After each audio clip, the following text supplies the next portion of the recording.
success in anything is just a matter of consistent iteration over the long term. I mean, that's really it, because of course I hear all the time, oh, you're young. But I've been doing this a long time, and I've been doing this longer than most people ever stick with anything.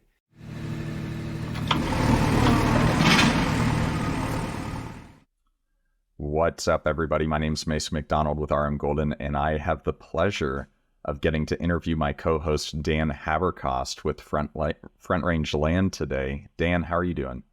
Great, Mason. Looking forward to it. Yeah, I think it'll be fun. We got to do this with me the other day, and excited to get to do it with you and figure out all the stuff that I don't know about you, even though we hang out every day and do business together and everything. But Dan, who are you? Where are you from? And how did you get from where you were to where you are? Ooh, that's a big question, but I'll try and answer it as succinctly as possible. So I live in Colorado Springs, right? 27, and I'm originally from rural Ohio. I joke that I grew up in a cornfield, but it's not really a joke. I grew up in a cornfield. And, growing up there was nothing going on. Nothing ever changed. No one ever left. And everyone, they joined the military or they got some sort of blue-collar job. And everyone in my family never had money and was kind of slaves to their jobs. And I watched my older siblings at least try and go to college, but end up with huge amounts of college debt. And then even with more white-collar jobs, they were still very much stuck. And so from a young age, I thought, okay, I'm not going to do that. How do I take a different route? How do I set myself up for success as an adult? And I started working pretty early because we didn't have much money. If I wanted anything, I had to go buy it. And so by the time I was 16, I was managing a farm and a portfolio of rentals for my boss at the time. Well, he'd spend most of the year in Aruba. And that taught me all about the sort of real estate I do not want to own. Confrontational dynamic with his tenants, C- rentals at best, not well kept. That was not a whole lot of fun, but that certainly taught me a lot at a young age. So did that through high school. I actually did my own landscaping company on the side in the summers.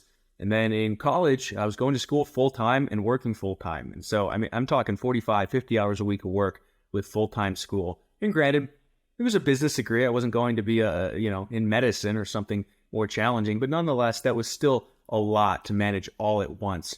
And it was around 20 years old. I was pretty frustrated. I would watch my friends have fun in high school and college. And all I did was work. But I thought, okay, I've been managing other people's businesses since I was basically a kid. I'm certainly a little bit precocious. How do I take this and apply it as an adult to build some sort of business for myself? And so I started reading different books, listening to podcasts, of course, found Bigger Pockets and read about equities and so on and so forth. And like pretty much everyone else, it was Rich Dad, Poor Dad. That was the light bulb moment. So read that book, ended up buying a duplex when I was 21. It's in Parma, Ohio. For anyone that knows where that is, I still own that today.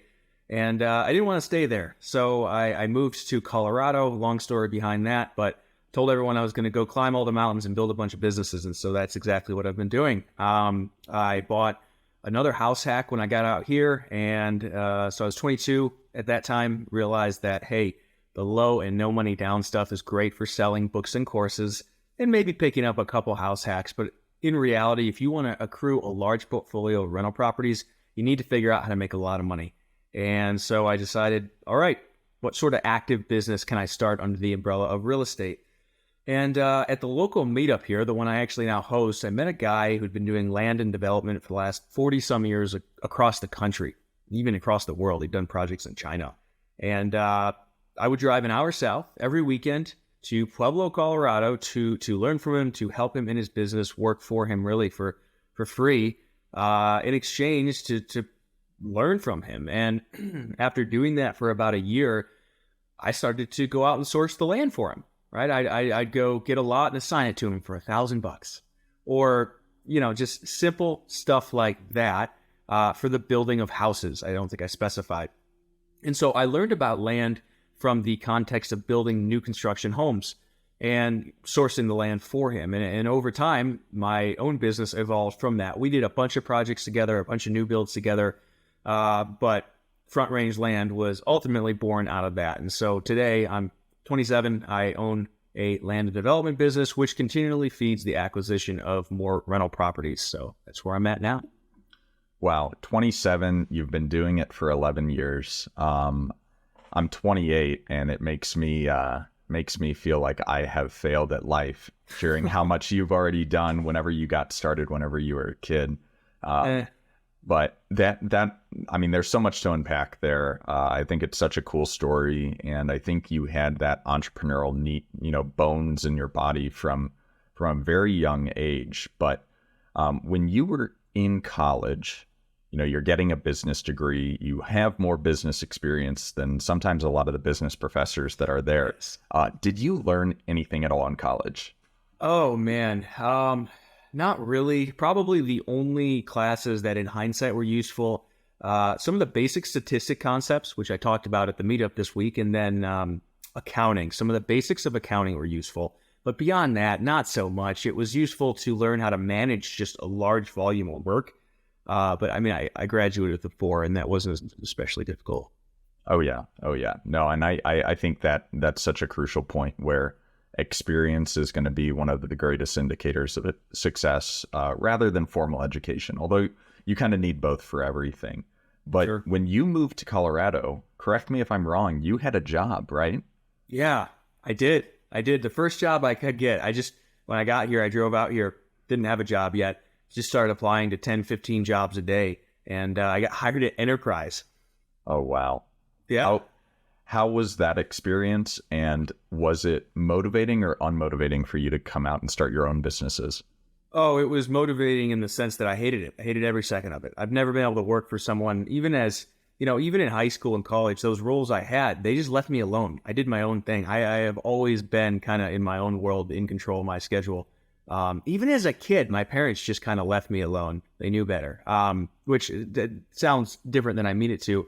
But for whatever reason, I was always a little bit precocious. And so, 12, 13 years old, they kind of just left me alone. And then I had the job where I ran the farm and the rentals, and he just left me alone, let me do my thing. And so, yeah, that was awful. That was one of my first actual jobs, in the sense that having a manager and having requirements and someone telling me what to do. And I hated it. And so I did that for a few months, and then someone I knew from Ohio called me and had a remote sort of recruiting staffing job. And at the time, I'm 22, I thought this would be a much better role. I'll have control over my time. I can work on real estate stuff. And that was not a mistake, but I was wrong. That was awful. That was the worst job I ever had. And I remember I was miserable. So this is 2019, early 2019. And that really pushed me to just go figure it out and get the heck out of that job. So I left that job like July or August 2019, and could never work for someone again. I totally get it. That resonates with me so much. I think you have a limited experience in corporate, but you have so much experience working in the small business world. Same question of college. Did you learn anything applicable, whether it was with the staffing agency or the rental car company, that you now apply in your business, whether it's the right way to do something or the wrong way to do something? In those companies, not as much. In the small business, absolutely. I could go on and on about that. But beyond just further experience with effective communication, not much. Not much. That makes sense. Especially whenever you're in that employee role, and having to, attempt to apply something. But now you're a business owner.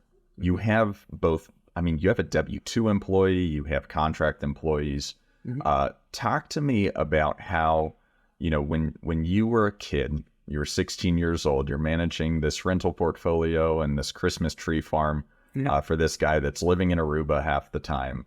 I don't know if he was a good manager or a bad manager, but what's your approach to management in your business? Okay, this is a great question, because some of those early experiences were really impactful. He liked me, but other than that, he was definitely pretty vindictive and could be pretty nasty. And I saw that. I saw that with some of the other employees. I saw that with customers, with him and his wife, because I take care of their house and their landscaping. And that taught me a lot about what I didn't want to do and how I didn't want to be. And actually, there's another story that was really impactful I got to tell. So I'll get to your question here. So I told you on the side in the summers, my buddy and I would do our own landscaping company, right? And all right, so he and I bought some of our own equipment and started getting customers, door knocking, etc., cold calling everyone we know.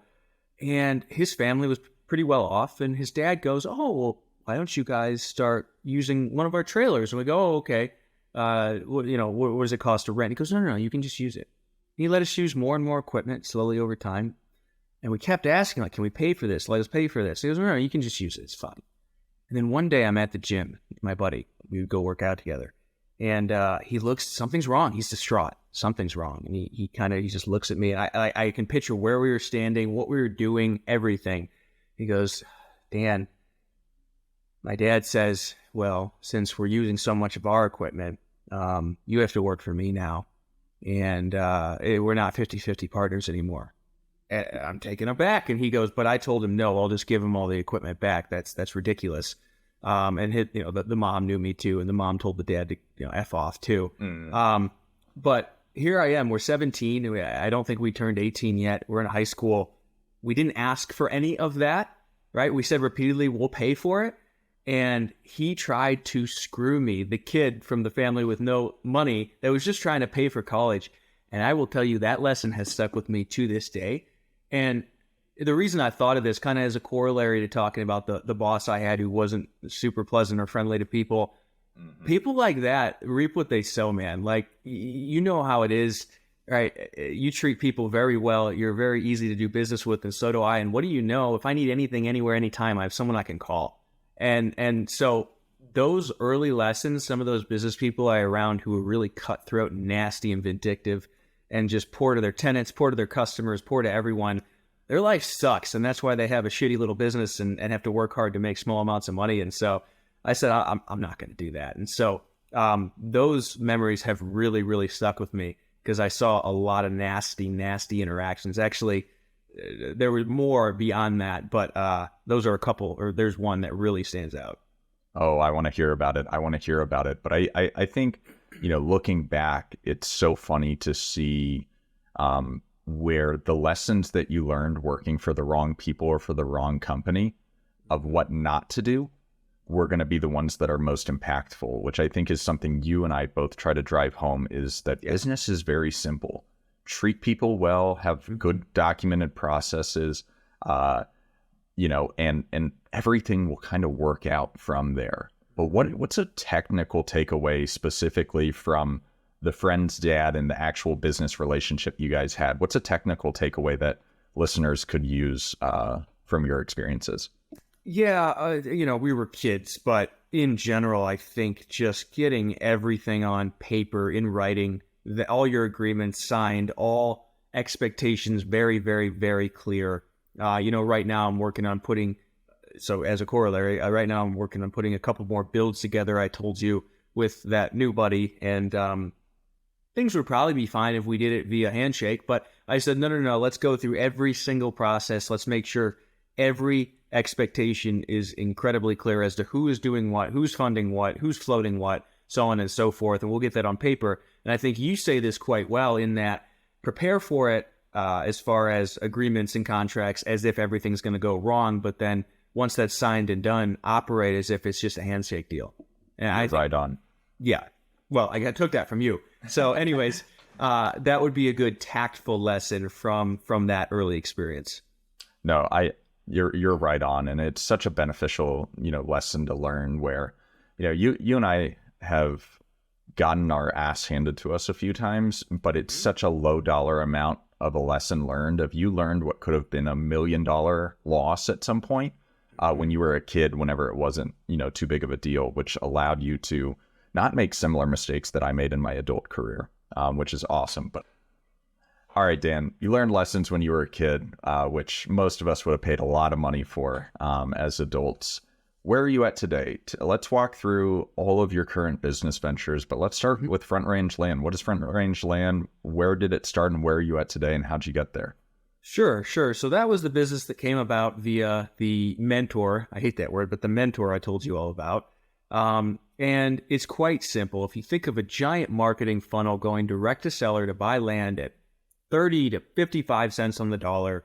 And then much of that land we just buy and sell, sometimes for cash, sometimes for terms. Very occasionally we'll do assignments. And then on a few lots at a time, we'll put new construction homes on.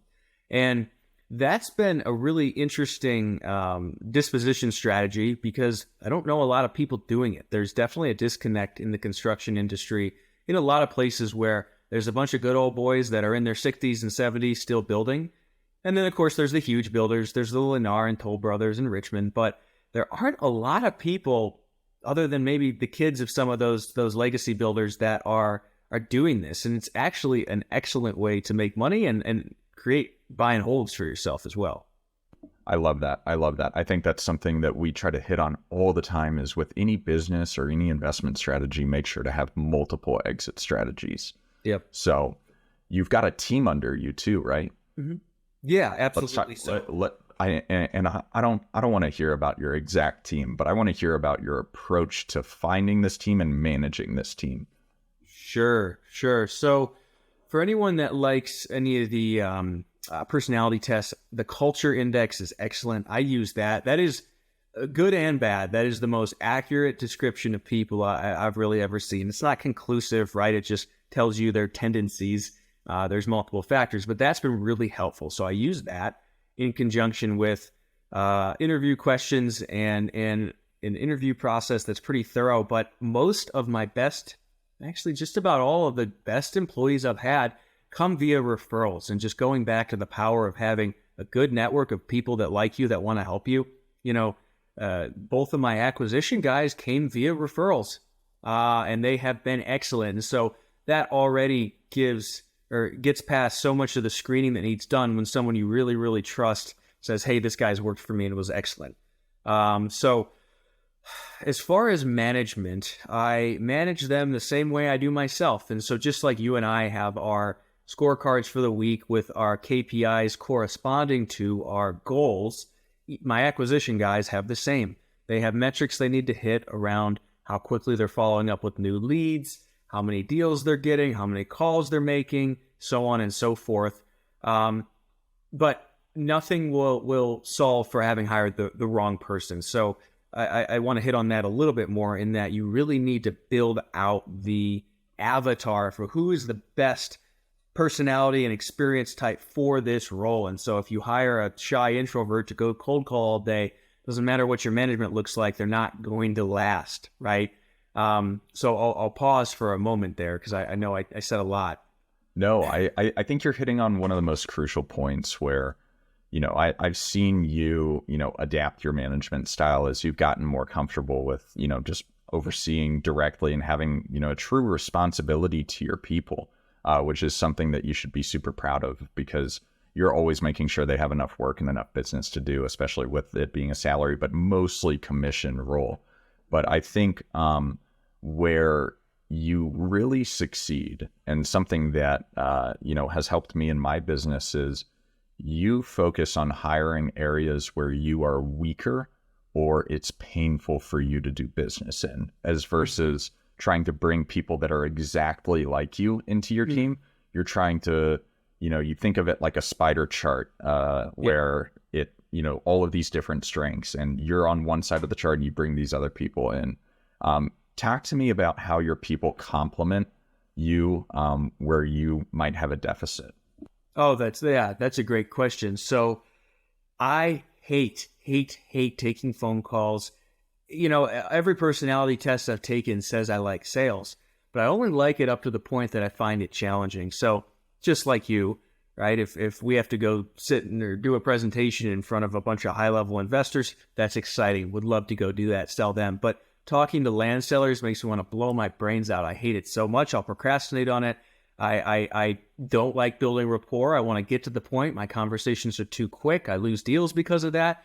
And so I've hired guys, and one especially, who, I look at their phone time, right, on Call Rail. It tells me how long they're on the phone, and I see 20 to 30 minute conversations all the time. And that's why he is so good at his job and better than me, because he gets people calmed down past that initial, very amygdala driven sort of barrier where, hey, I don't know you. Are you a threat? Are you a scam? He is so good at getting past that, building rapport, and then being able to just have honest conversations with the people. And so both of my guys are better at that than I am because, to use an easy example, I tend to communicate more like people from New York, right? To the point, no bullshit, get right down to it. And the problem is when you're doing a lot of business in the South, that doesn't go over so well with the Southern sort of culture. And so that's one thing they're better at than me, and just sitting still in general, because they do a lot of calling and talking on the phone. And I hate doing that. So they're very good there where I am not. It makes perfect sense. That's how you really grow and scale your business, is you bring in those people that have those complementary skills where they have to be easy to work with. But it's so fascinating to me learning that there are people different than myself. And maybe that's my gigantic ego, and where exactly what you're saying of all of these things that you're talking about that your guys are doing, it's so painful for us, but it's so exciting and amazing for them. And I think that's a great lesson for people to learn about the opposite side of it. If they're talking to sellers or they're talking to external stakeholders, don't assume that they think the way that you do. So yeah, Dan, I know you read a lot. You read a lot about physics. You read a lot about sociology and psychology and everything about the human experience. What's a lesson that you've learned from one of your books that you've read that are not about business that you apply in your business?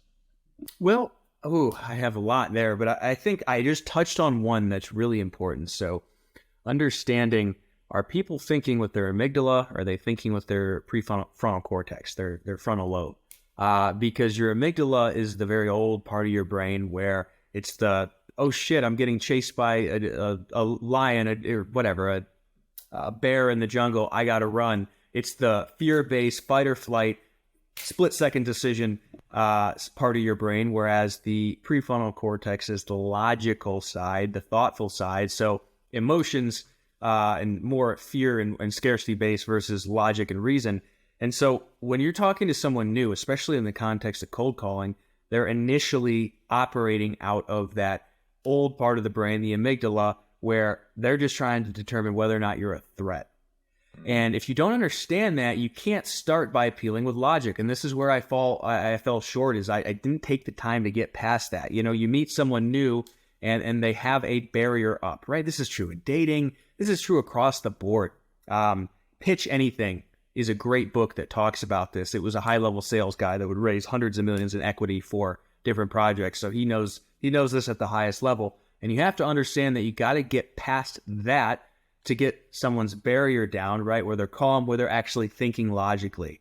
And so that's where the rapport comes in. As cliche as it is cliche for a reason, because you've got to get past that. And really, I think an easy analogy is if you imagine two people across the table from each other negotiating fiercely, the goal is to shift the dynamic of the conversation. So you move yourself around the table where you're looking at the project, at the problem together, and collaborating, as opposed to, very much a confrontational event. And so that's a concept that has really stuck with me.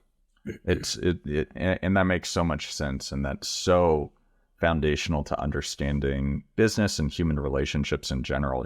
The talking about your brain of, starting at the back, going all the way to the front, where the prefrontal cortex is of, you've got your lizard brain that's back there, that's very much so just thinking about survival.